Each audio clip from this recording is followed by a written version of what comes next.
thoughts really with those people.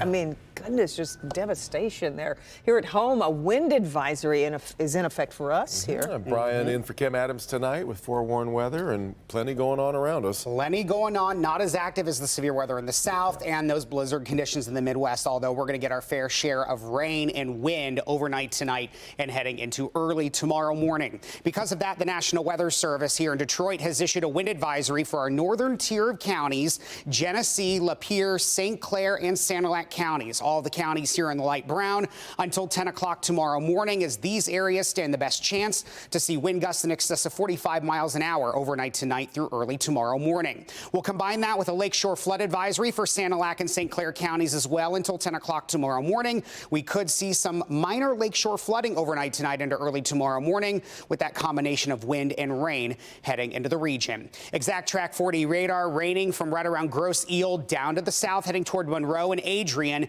and even a little bit of a wintry mix west of Ann Arbor heading over toward Jackson. For the majority of southeastern Michigan, this will be rain overnight tonight and heading into early tomorrow morning. But those strong wind gusts already moving in at 11 o'clock tonight. Wind gusts anywhere from 20 to upwards of 30, even 31 miles an hour right now over at City Airport, and closing in on 40 miles an hour over in Adrian. Expect these numbers to go up just a little bit as we go through the overnight hours tonight into early tomorrow morning. It's thanks to a very robust system. One area of low pressure right around Minneapolis with that frontal boundary back into the Ohio Valley, and then another low around Nashville with a cold front down into the Gulf states with tornado watches in play tonight still for the Florida Panhandle.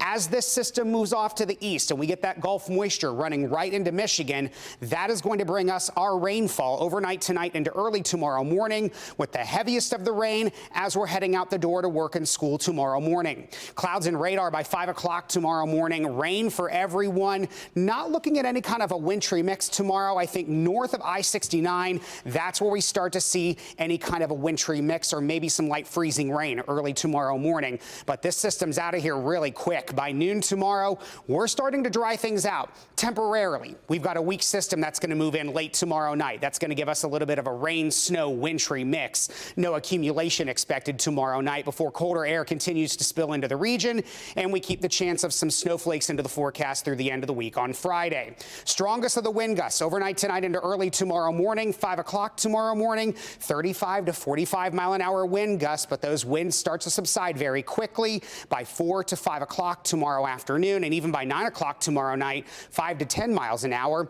But we've got some breezy winds on the way as we go into Friday. We'll see wind gusts of 20 to 25 miles an hour heading into Friday afternoon. Overnight tonight, we're into the 30s, dropping to 35 with steady rain for everyone and windy conditions before only heading for the mid-40s tomorrow. Upper 30s by 8 o'clock tomorrow morning, and then heading for the 40s by lunchtime with some dry weather moving in. But then by 6 to 7 o'clock tomorrow night, we start to get that wintry mix of rain and snow into the region before snowflakes hold into the forecast Friday through the upcoming weekend. Not looking at any kind of accumulation, but with a northwesterly flow bringing that colder air in, we're not going to rule out some snowflakes as we head into the weekend. But temperatures nosedive, and we are hovering right around that freezing mark starting on Saturday through the first half of next week. Pretty chilly. Yep. Absolutely. Thanks, Brian. Well,